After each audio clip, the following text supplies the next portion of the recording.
Hi everyone, welcome to Macon Times. I'm Bella. Today I'm proud to have an interview with Mr. Atticus Finch. Mr. Finch is one of the best lawyers in Macon. As we know, he helped to defend and deliver Tom Robinson before, and he well raised two lovely children, Jeremy and Jean Lewis. He is smart as a lawyer and also has specific parenting method as a father. Next, let's welcome Mr. Finch.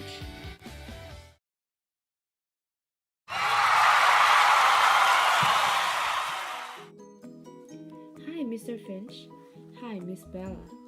Today, I'm going to ask you some questions about Tom Robinson and your children. Please relax and just feel free to answer. Oh, sure. We know the most famous case in Macon is Tom Robinson's case. So, what do you feel about the case? I was quite surprised from the very beginning when Judge Taylor asked me to represent Tom's case. Before the case, I knew Tom would not be passed as innocent in the court because he was accused of raping a white girl, Mayla Yu, as a black man. He wouldn't get much support from white folks. Almost no one was willing to stand out and prove his purity for this case. However, there was no case that lasted so long before a white and a black duel in Macon history. I was glad to see this because I knew the jury had started to think about the equality problem between different races. They may have the thought to change their racial attitude for black persons. It's kind of a small step to the right direction for our equal society. I was so impressed. What do you think about Tom Robinson in this case? I can definitely make sure Tom is innocent in this case. People who were familiar to him know Tom was actually a polite, educated, and kind man. He talked politely, acted responsibly, and never be rude to people. He was helpful to everyone. When people need his help, he would help them without any pain. Also, as my testimony at the trial, the criminal for beating Mayala is a left-handed user, but Tom's left hand is handicapped, so the criminal shouldn't be Tom. I still feel sorry for Tom now. If I told him I still have opportunity to prove his purity at that time, he wouldn't escape the jail and to be killed. I'm so sorry for that. As we know, Mayla Yu framed Tom Robinson for raping her. So, how do you feel about her as a defendant of Tom Robinson? Well, I don't think she's guilty for Tom's case. She's actually a poor girl. She doesn't have friends because her father Bob Yule forced her to do housework and take her little siblings at home. Sometimes she would be beaten by her father, so Bob Yule can have time to get for alcohol. She was found by Bob Yule when she's confessing to Tom, a black man who helped her a lot before. Then Bob hit her, so she was scared not only to her father but all the Macon white folks, because a white would also be judged by people because getting together with a black man at that time. Because of the force of her father and her fear, she wanted to remove Tom Robinson from the world quickly. I can understand how she felt at that time. However, she chose the wrong way to solve the problem. Yeah, I agree with that. Let's talk a little bit about Jim and Scout. I know Jim and Scout attended the trial for Tom Robinson's case. What did they react after the trial? Scout was only 8. She didn't react quite much for the trial. She just couldn't understand why the jury judged Tom Robinson as guilty. But Jim was furious and cried. He felt uncomfortable. He asked me how could the jury make such judgment for Tom. He felt it's not fair for Tom. Of course, the decision of the jury was indeed unfair, but the situation was just like this. Only child could cry and wonder why the white folks treated a black man so badly. Scott was still a child, but Jim seemed to grow to mature. He could think questions deeply by himself, but his actions was not like adults that much, and his child innocence and youth could still be found on him. When Judge Taylor came to tell you to represent Tom Robinson's case, You could just let Tom go. So, why do you think it was obligated to defend him? Weren't you afraid the white people could judge you as well when you were defending a black people? I believe everyone knew the truth. Tom was innocent. He didn't rip Maya Yule. If I chose not to defend him, I wouldn't live like myself and couldn't be able to face my children. It's human morality to help Tom. I don't care how the other people think about me. I just want to do the moral things, or Tom would lose all the possibility to prove his innocence for the case. Mr. Finch, as we know, Bob Ewell tried to go after your children before. So, can you describe what actually happened at that night and how Bob Ewell died? I'm not very clear with what happened at that night. I just tried to get to know it from Scout. I was staying at home and reading that night. Scott was going to the square and attending the ceremony of Halloween, and Jim was accompanying with her. When they were walking back home, they heard there was someone trailing after them. Jim fought with that man, and the man finally fell on his kitchen knife and died. Jim and Scott walked home. Both of them got hurt. My sister, Alexandra, was very scared. Then we called the sheriff, Mr. Hector, to check the man. The man was lying under the tree near Mr. Arthur Riley's house and dead. That man was Bob. Do you find it difficult to be a lawyer and a parent at the same time?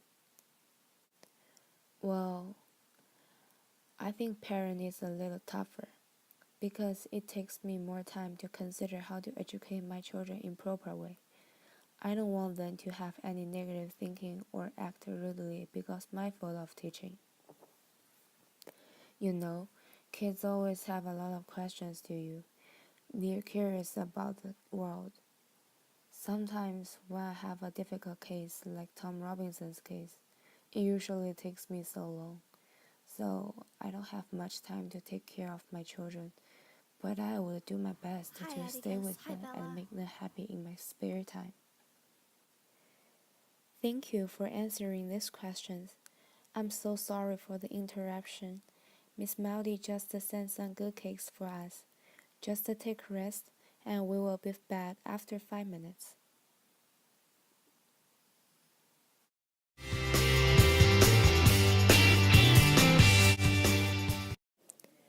Welcome back.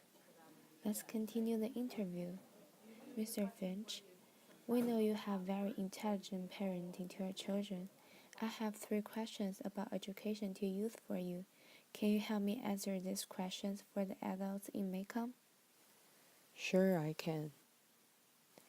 Thank you.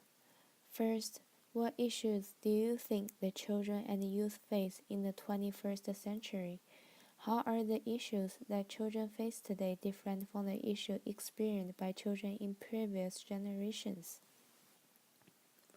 Well, I think one of the biggest change from previous generations and now is the technique.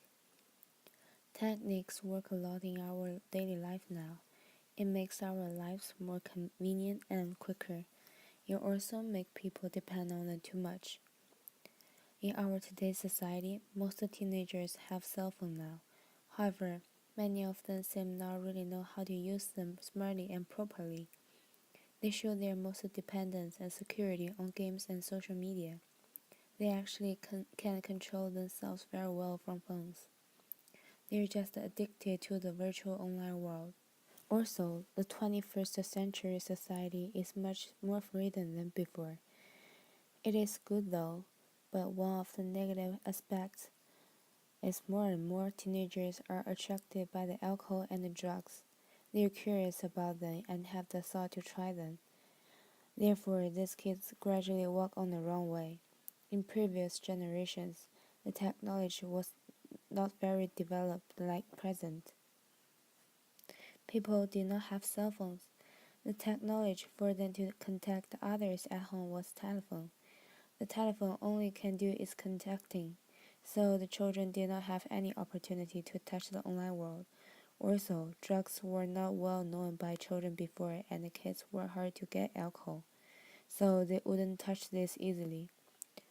Jim and Scout just learn about drugs when they enter adulthood. Compared to the present, previous child will walk into the society earlier because most people, including the government, were not very rich. Some poor families must make their children work to maintain the dispersed family. So the previous children were mature but simpler than the present children. Thank you for your answer. The second question is how and why have the roles of children and youth changed over the years? Almost every child would change during the growth. The surrounding things and people can affect the children for their mental thinking, physical action, emotion, and spirit in their lives. It creates the different characters of them. Children will learn both negative and positive things, but finally, everything will depend on their learning and choose to be a positive person or a negative person. I think parenting can affect a children very much. The first teacher in a child's life will be their parents or grandparents. When the child is very young, they will start to mock their parents' action first, and then gradually create their own thinking and action. So people should give their children good parenting and education in their childhood. This may totally change their lives. I love to read a lot, so Scout and Jim also love reading. We usually read together at home. The last question is what can be done to ensure the safety and health of all our children and youth? Why is it beneficial and important to do so? To ensure the safety and health of children, I think I would try to answer all the questions exactly what my children are asking. Because when they ask you questions, but you choose not to tell, they will have the instinct about their parents are pretending not to tell them the answer for the questions. Then they will feel more curious about the questions and maybe have the idea to perform and see the reaction of the questions. For example, one girl asked me the meaning of a swear word and if I chose not to answer her and hide it. At this time, I believe she's even much more intelligent than many adults. She will have the instinct about I'm trying to hide something. That way, she will feel confused and may start to use this swear word. Oppositely, if I choose to stop her using this word and tell her this is not a good word to say, she will understand much more. Also, the most important thing I told my children before was do not prejudice anyone no matter what. I know there are some people in the world, their action is not respected, so I believe other people should help them and treat them with caring and comprehension, and it may help them to change. I really do my best to show my equal treatment to everyone because I don't want my children to be a discriminative person in the future. Also, I very encourage my children to read and write a lot. Reading can make people calm down and consider more. Books always can solve many problems you have in the life. I think parenting is very important to grow a child, so I try to affect them day by day. Thank you for your attending our interview. I quite learned a lot from your answer. Thank you very much, Mr. Finch. You're welcome. It's my pleasure.